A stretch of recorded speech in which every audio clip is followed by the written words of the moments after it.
365 books. The team of voices behind your daily clarity. Welcome to 365 Books, where timeless wisdom meets modern life. In each episode, we dive into ideas that can sharpen your mind, open your heart, and help you live with a little more clarity.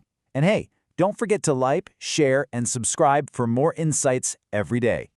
Today, we are jumping into a book that has seriously changed the game for so many people, Atomic Habits by James Clear. And what's so powerful about it is that its main idea is, well, it's almost shockingly simple. Real, lasting change doesn't come from some huge, heroic effort. Nope. It comes from the compounding effect of hundreds of tiny, almost invisible improvements. It all boils down to this one tiny number, 1%.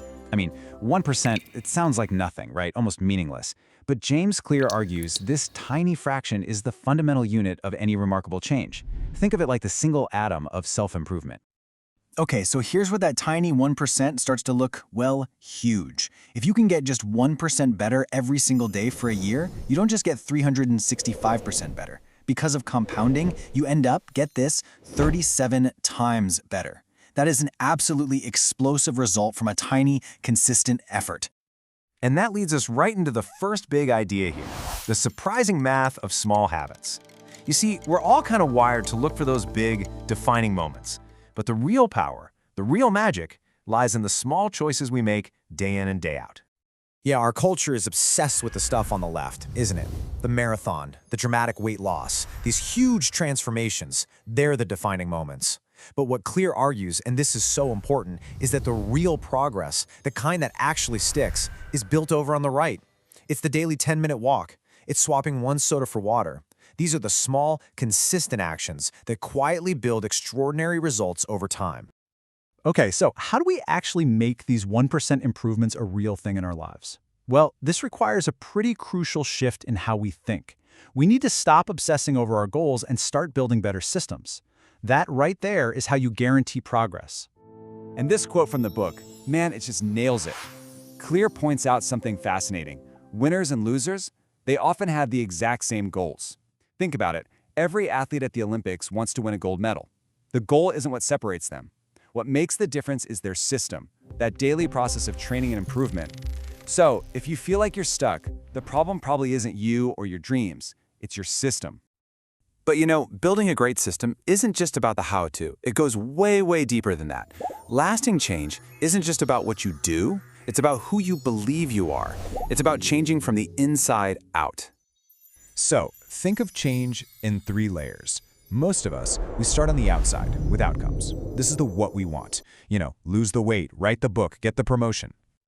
Then you go one layer deeper to the process. This is the how. It's the new workout routine, the daily writing habit, the systems that are supposed to lead to those outcomes. But the real magic, the most powerful layer, is at the very core, your identity. This is the who. It's about what you believe about yourself, because true behavior change is identity change. And this is the absolute game changer. You're not just trying to achieve a thing, you're trying to become a type of person. Every single action you take is like casting a vote for the person you want to become.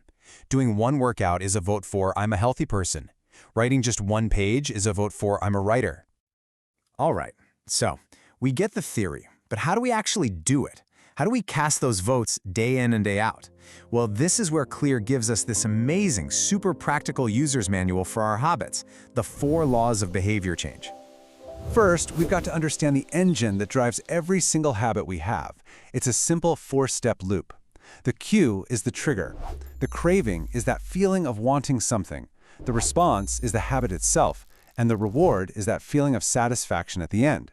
This loop is running on autopilot in our brains all day, every day. So the 4 laws are basically a cheat code to hijack this loop and make it work for you, not against you. To build a good habit, you make the cue obvious, you make the craving attractive, you make the action easy, and you make the reward satisfying. And if you want to break a bad habit, you just flip it on its head, make it invisible, unattractive, difficult, and unsatisfying. Let's dig into a killer strategy for that first law, make it obvious. It's called habit stacking. Instead of trying to pull a new habit out of thin air, you just link it to something you already do automatically. You're basically piggybacking the new habit onto a path that's already paved in your brain.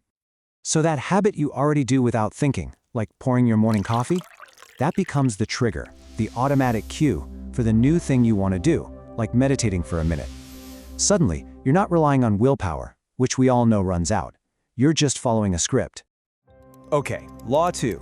Make it attractive. A really cool trick for this is called temptation bundling.